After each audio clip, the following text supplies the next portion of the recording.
Hi guys, welcome back to my channel, and in today's video I'm showing you how I make black cake, Christmas cake, rum cake, whatever you wish to call it. But I'm helping my mother to bake Christmas cake today, and it's about 3 pounds of cake. So you're gonna see all the ingredients that we use down in the description box. Right here I have 36 eggs, 3 pounds of sugar. We're gonna use a cup of cherry and a cup of nut. This is a 2 kg pack of flour. I have 3 tubs of margarine, 2 bottles of cake color, some mixed essence, and 3 bottles, well 2 and some that was left from soaking the fruits bottle of Banko, along with cinnamon and nutmeg. So the first thing you need to do is put all of your margarine into a bowl, and I advise that you use a tall bowl because this is a lot of cake, so you don't want it pitching all over the place. And then you put all of your sugar. What I like to do is break it up a little before I use my mixer because I think it helps the process. If you don't, you can skip this step. And then you go right in with your mixer. You need to cream the butter and the sugar together until it's light and fluffy, and then you can start adding your eggs. So I don't know the speed of your mixer. It will take roughly about 15 minutes to me, and I like to use my mixer and mix my stuff up good because I don't like a rank cake. So even you'll see how I do the eggs just now.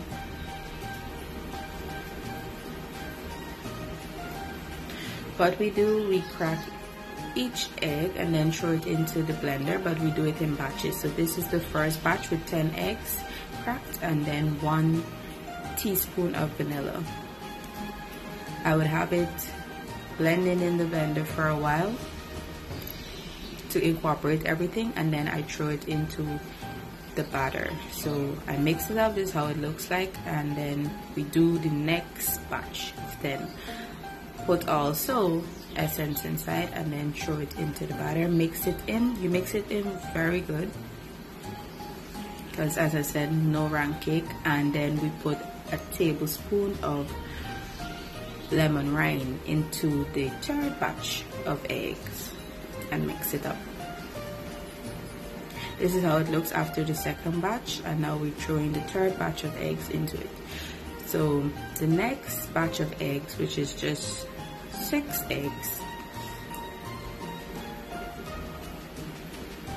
I'm just going to throw just like that.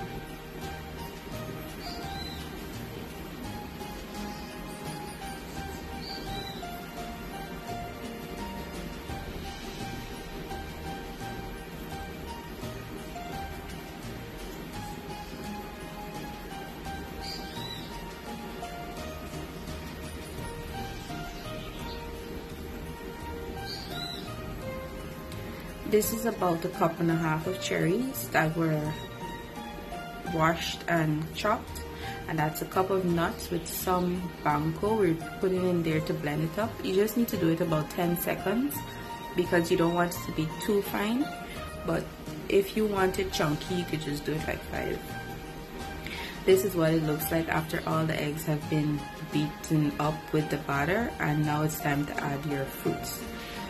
I'm doing it a cup at a time, and it's about, and this is 3 pounds of cake, so it's 18 cups of fruits, and that's what it looks like when I was finished putting all the fruits in. And now it's time to add the flour. Now with the flour, you don't throw all of your flour in at once. You throw it in some and mix it up because you don't want no lump in your cake. So you mix it in well, and then you throw your other set. Do it until all the flour is finished.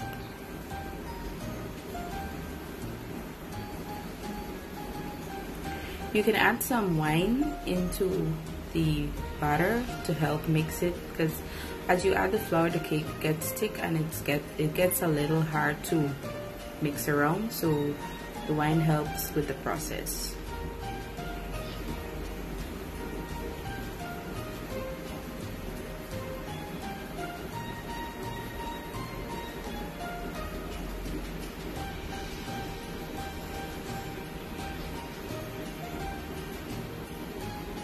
Now you add the nuts. That's the consistency that we got. I could have done with it with a little more chunky, but the blender was fast. So you dump everything into the pot. Then you add your cherries.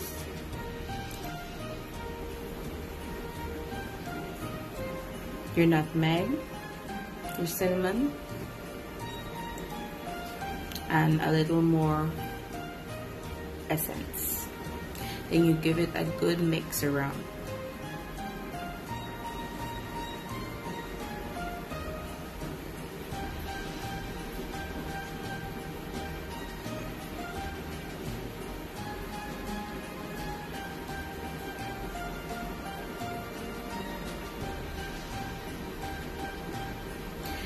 Now it's the cake color time.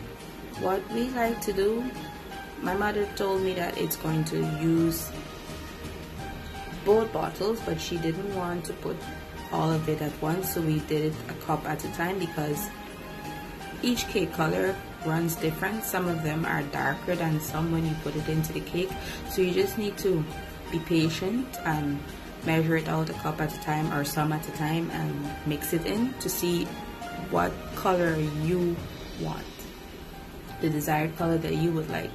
So this is my third cup so far, and in all it's about 6 cups that was added, which is actually the 2 bottles. It had a little that was left in the bottle that I didn't really drain out, but it's 6 cups in all. And you'll see the color as it progresses as you add the cup by cup, and any point in time you feel that that color is right for you, go right ahead. You don't need to use all 6 like we did because maybe your color is different. I'm gonna throw a little more wine into it and mix it around. We used about 1.5 bottles of wine, and the remainder we're gonna take to soak the cake.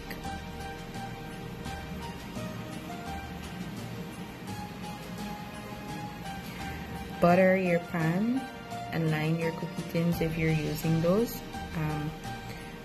Don't flour them. We don't flour them, so we just use butter on them, and then fill them like a little more than 3/4, but not right to the rim, because as it bakes it will puff up, but when it gets cool it will come down back to this size. So see, in the oven it's puffed up, and when it's finished baking you'll see it's flat, and there you go. Use a pick, insert to check to see if it comes out clean. It is finished. Also, the cracks that you see in the middle will tell you too that the cake is finished. This cake was baked at 225 degrees for 2.5 hours.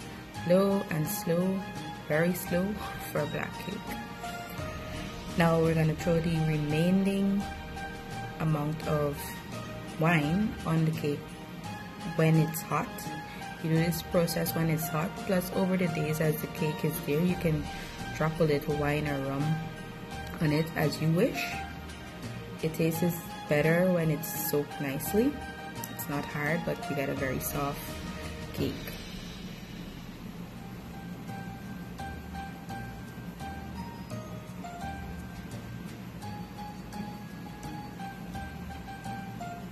There you have it.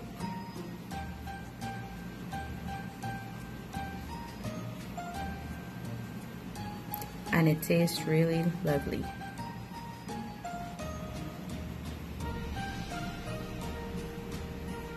Thanks for watching, guys. I hope you enjoyed this video and have a great Christmas with your family and friends. I know it's, you know, the year 2020 where we can't socialize a lot, but make the best of small moments. Thank you.